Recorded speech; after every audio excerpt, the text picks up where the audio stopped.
can reflect back to being a player with and manager of some of the finest players that have ever been in the game. Hotspur America. From the United States to N17, this is the original US-based podcast dedicated solely to Tottenham Hotspur Football Club. When you're at a club like Tottenham, they expect you to win all the time. Be the best club in the country as far as I'm concerned. Coming to you each week during the season. Spurs in full cry here. Lamella!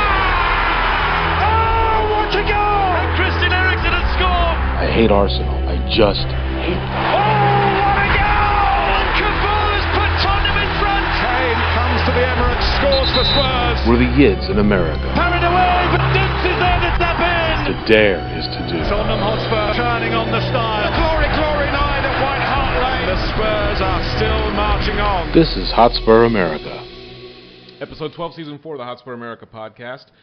Simon joining me this morning. It's been a little bit of a rough one, man. Just trying to get things going, technical difficulties and all. But how are you? I'm good, mate. I know. I'm just taking the piss. All my end, man. I pity you. I pity you. Every week it's something. Timmy also with us on the show. Mr. 10 Pints, how are you? I am doing pretty good. Pretty good? Yeah. Pretty good. You could shove that Wembley hoodoo up your you-know-what. Pretty good considering I'm pounding that ass in fantasy this week, aren't I? 57-7 or some shit like that I'm beating you in head-to-head? It's a rough week. Yeah. I had a great week. Zaha came back, started getting me goals. Antonio actually did something. Yeah, love the fantasy, man. I can't get enough of that. I want to take a second to start mentioning each week our social media follows. Instagram, Facebook, Twitter, obviously. We also have an app out for iOS, Apple users. So I'm working on one for Android right now, but we do have an app that'll get you the podcast. I think there's like a 30-second commercial that runs with it. Trust me, I'm making no money on that at all. Dallas Spurs scarves. Beautiful, man. They were at the pub yesterday. 3 different kinds, Simon. They look really good. Yes, I like them a lot.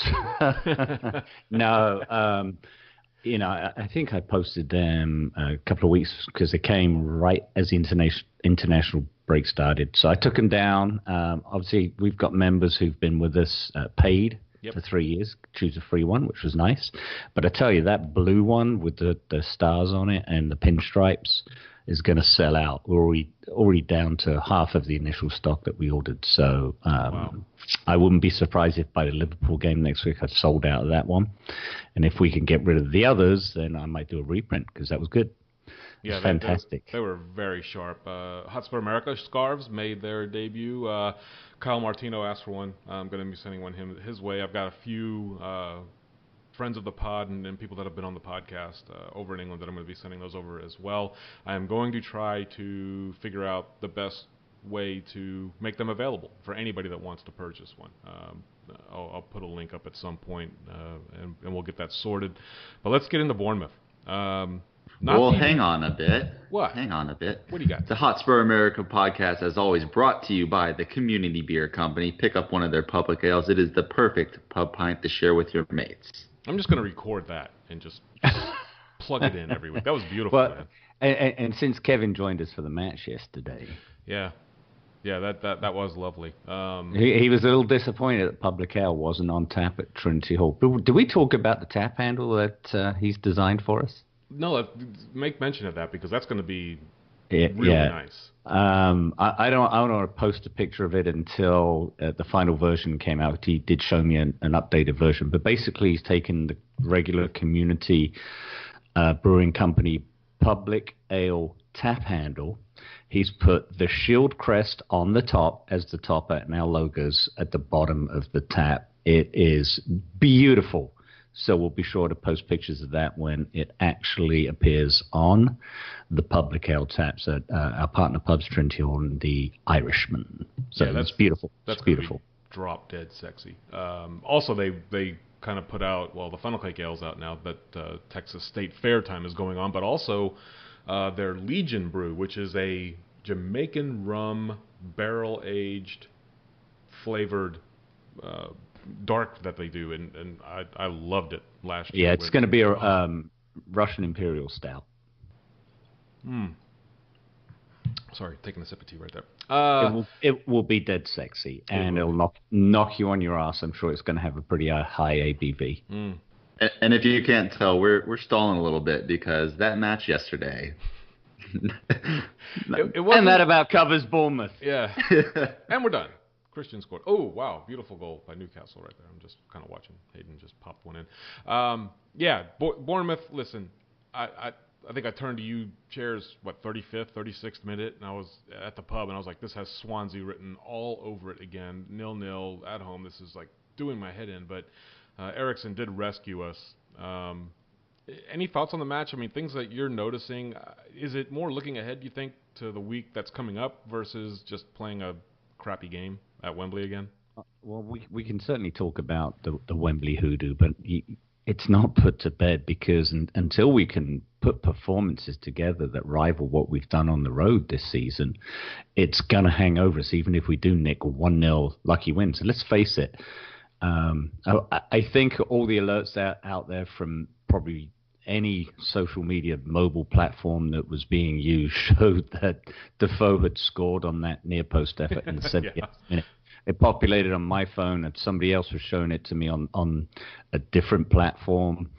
I think it even appeared on the Sky. So I don't know if they're all using the same media control point that gets to those platforms, but clearly a big snafu for someone to be typing that he scored when Hugo made a great save with his foot on the near post. But that just showed you the knife edge of how that game could have gone. It could quite easily have been 1-1 again, and we just didn't create the chances.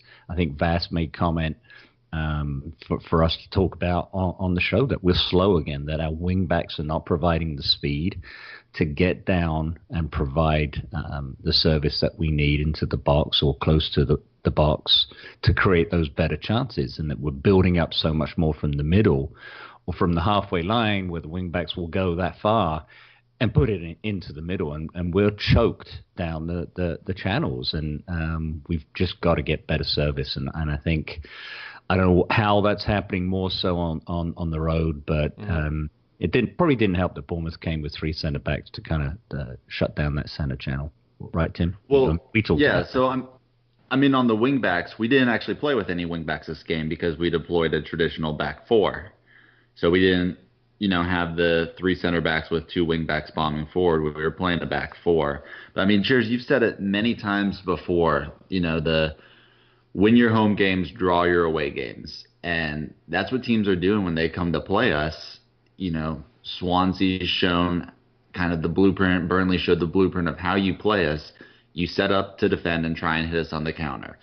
Bournemouth had 5 defenders.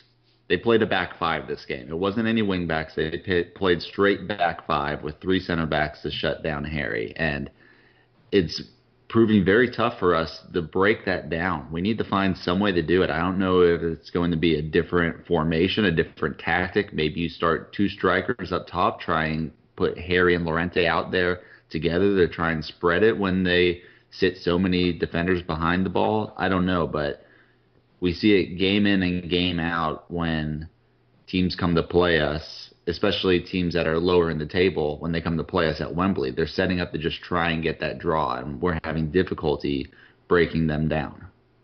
Yeah, I think a lot of it also goes into the discussion of chemistry that we've talked about. No REA, although Trippier has been part of the squad for quite a while, obviously.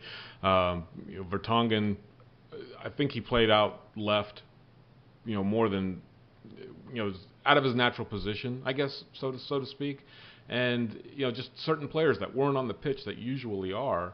But it really is difficult to break these teams down, and we've talked about the Wembley day out for these road clubs. I think it was only the second time in their history that Bournemouth had played at Wembley, and the last time was in 1998, I think, in a cup match against Grimsby Town of all matches. So.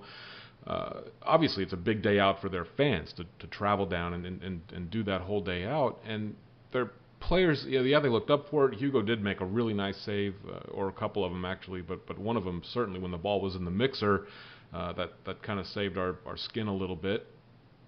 That would have been an own goal. I'm sorry, say that again? I said that would have been an own goal. It would have been. It was off a Dyer's header. Yeah, it certainly would have been. And if Eriksen doesn't get that goal, we're back here again bemoaning the fact that Wembley is causing this, that, and the other, just as it did against Swansea, just as it did against Burnley. But again, Eriksen comes through, and man, what a player!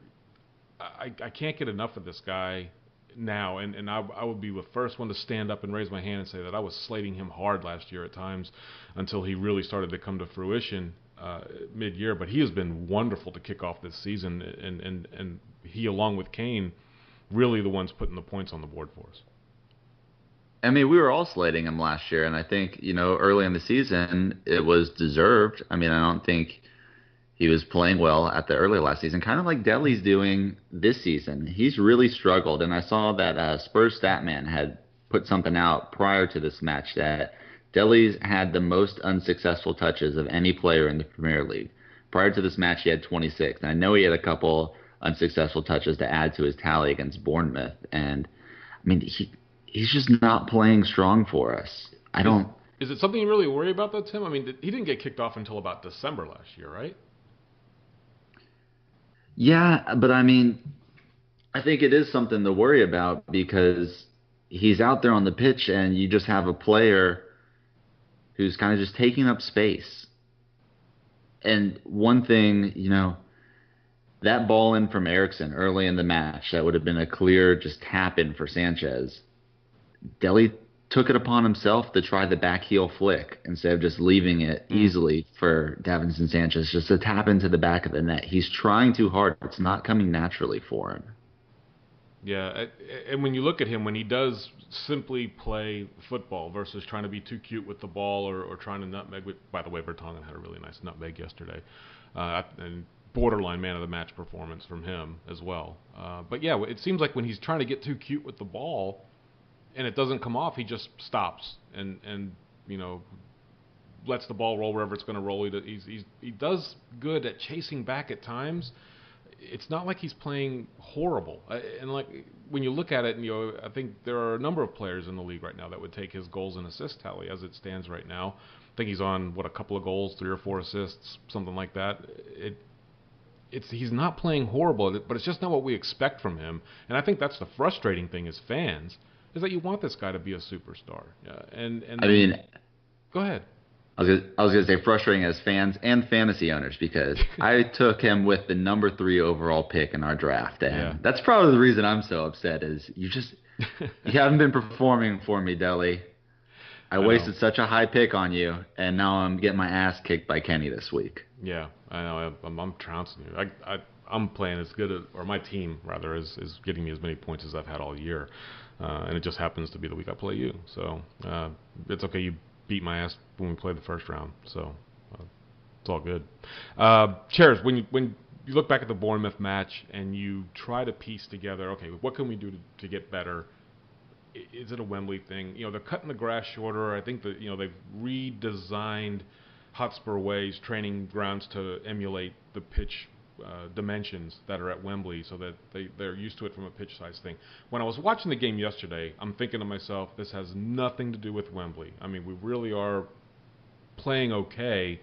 It's just a matter of breaking a team down. And I think that may be combined with the week that's coming up. Does that play into it at all, do you think? Have you seen Spurs teams in the past that have like a big Champions League, lots of big fixtures coming up in the league as well, and that affecting their weekly performance from a No, I don't. I think you've got to be able to put out your best teams for both the Premier League game and the Champions League game. That's not something we're used to from our years in the Europa League, where we, depending on the fixture, we put out a weakened side, or certainly not our best starting 11. And so, at first yesterday we thought Davis was being rested. It comes to find out that he had an illness that may actually keep him out of the Madrid game. And I know, Tim, you'll give us the injury update later, but that's the strong team that you put out there yesterday, barring injury. And I expect to see a very similar side going out to Madrid on Tuesday, and we have to do that, I think, because obviously when we talked last week, I think, about how these games stack up, that Dortmund are playing, obviously, APOL, while we faced 2 games against Madrid, that Dortmund game, the away game in the 5th